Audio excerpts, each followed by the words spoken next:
This video is sponsored by JumpShotTrainer.com. Perfect your jumper using JumpShotTrainer.com, as their method is proven to increase your shooting accuracy by eliminating resistance from your offhand. You can learn more by visiting the links in the description box below. Yo, what is up guys? It's me, Zachary. If one of Kawhi Leonard's goals over the past year or so was to get people talking about him a lot more, then he's for sure succeeded in accomplishing that goal. As this summer alone, this man has popped up in the news more than every other NBA player combined, as Kawhi Leonard is once again back in the news. A few times actually. He was in the news a lot yesterday, and some of it was good news, some of it was bad news, and some of it was just general updates. And I guess we'll start off with the good news here, as one of Kawhi Leonard's closest friends in the league and continued teammate now on the Toronto Raptors, Danny Green, said on his own personal podcast last night that he believes Kawhi Leonard is going to have a hard time leaving the Toronto Raptors in free agency next offseason. I don't know where his mind is at for the future. I can't predict that or tell you. I can just tell you that the city of Toronto is going to be hard for him to turn down after being there. I've been going every summer for the past 10 plus years.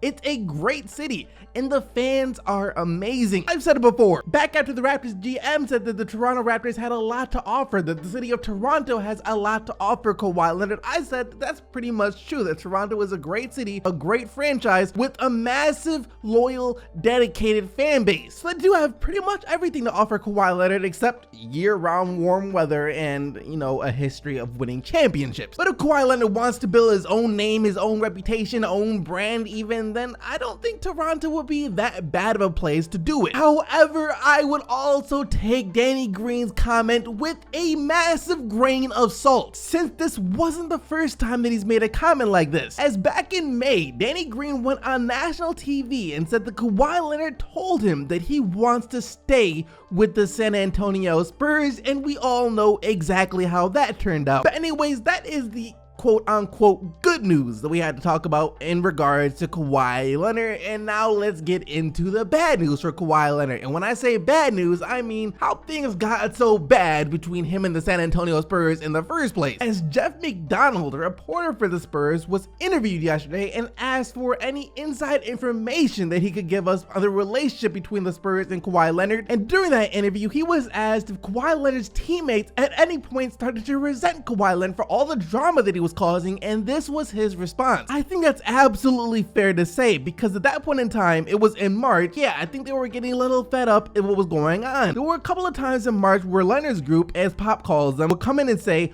okay, we're looking at this game. This is the game that Kawhi is going to come back. We have this targeted. And then it would be like the morning of, and they call and say, wait, no, not this one. Then there would be another week or two down the line. It would happen 2 or 3 times. The players would hear about it and get excited, like, we're getting Kawhi back. We're getting to make our big playoff push, and then it wouldn't happen. Also saying that this led to players holding a meeting so they could ask Kawhi Leonard what exactly was going on, and Kawhi Leonard might have felt like he was being confronted in that meeting, felt kind of intimidated by the players, but in actuality, they just wanted to know if he was planning on playing at all during the season. So that's an inside look as to what happened there, and I can for sure see why the Spurs players would be like, what on earth is going on? And it would suck to be so excited so many times hearing the Kawhi Leonard's gonna come back, only for his team to say, psych, gotcha, he ain't coming back ever. But now we gotta get into the general update, as we now have a date for the first time when Kawhi Leonard will speak publicly since I believe the last time he spoke publicly was when he said he wanted to retire with the San Antonio Spurs, so it's been a while. As the Raptors announced, they will introduce Kawhi Leonard to the media and to the basketball world as a member of their franchise for the first time on September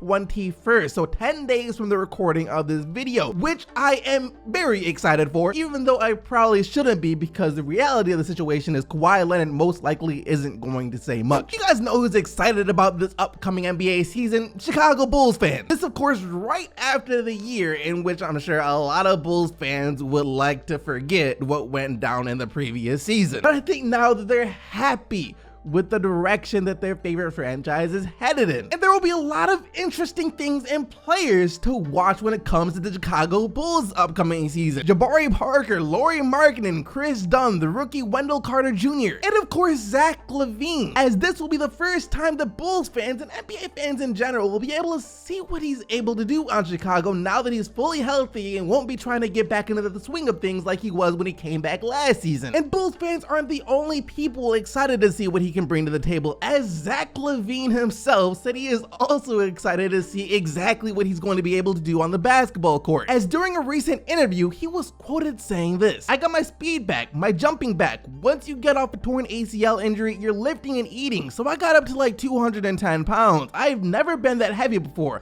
I'm not a post-up player. I'm a faster, more athletic guy. I got back down to the weight I need to be at, 185 pounds, but I still feel strong. I still feel really good. I'm excited for this season." Also going on to say that he's trying to get better and better every single year, and that his goal now is to become an all-star level player. And that's exactly the type of stuff that you want to hear from a guy that your team just invested in off blind faith alone. Because Zach Lavine could either end up being a massive bargain on his new 4-year, $80 million deal, or it could be seen as kind of a failed investment. That being said, I truly believe that the Bulls will not regret paying him at all, and I'd be leaning more towards he'll be a bargain in the near future. Michael Jordan and the rest of the higher ups for the Charlotte Hornets. I think Kemba Walker might have just put you guys on a clock to make the playoffs this year, or he's gonna bounce. Okay, so the free Kemba Walker movement has been going on for a few years now, and of course to no avail. We thought it was gonna happen last season when around the trade deadline rumors started coming out that the Charlotte Hornets were taking offers for Kemba Walker. We really thought that it was finally gonna get traded, but he didn't. He's still on the Charlotte Hornets. And then of course throughout the rest of the season after that, Kemba Walker still emphasized how much he wants to spend his entire career playing for the Hornets. He wants to retire with them and bring them to the glory days that they've never been able to see. However, over the summer, the conversation of him possibly joining the New York Knicks started to pop up since he grew up in the New York area. And when he was asked about that, he pretty much shot down the idea immediately, saying that he can't see himself wearing a Knicks jersey and that he wants to lead the Hornets to like championships. He wants to lead them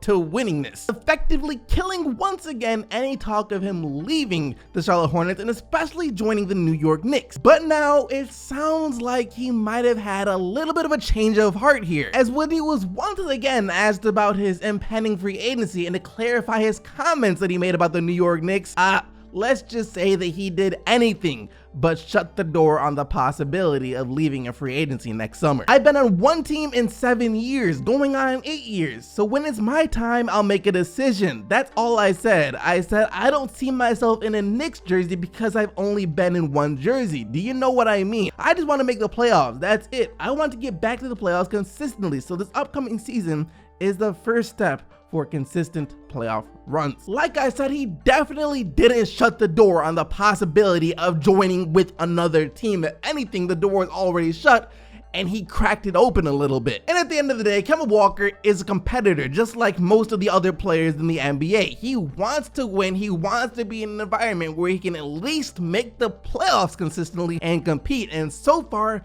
that environment certainly hasn't been with the Charlotte Hornets. Sure, they're in a position to compete to make the playoffs, like the 8th seed in the playoffs, but more often than not, they find themselves on the outside looking in. And the management for Charlotte has done a very, very poor job of getting pieces together where they can try and move up the ladder, and instead they've been stuck at the bottom for a very, very long time. So if the Hornets don't make the playoffs this year, I can't say that I would be surprised if Kemba Walker looks at his other options heading into next summer. That being said, if the trade deadline comes around this year and the Hornets look at themselves and be like, yo, what are we doing here? We're probably not gonna make the playoffs again this time either. I wouldn't be too surprised if they decided to take matters into their own hands before Kemba Walker has the opportunity to leave them for nothing. Anyways, that is gonna do it for everything that we had to talk about today. Hope you guys enjoyed the video. If you did, go ahead and smack that like button and subscribe to the channel so you can stay updated with everything that goes on in the NBA on a daily basis. But thank you once again for watching. You guys already know that you are the real MVPs. And until next time, I'm out of here. Peace!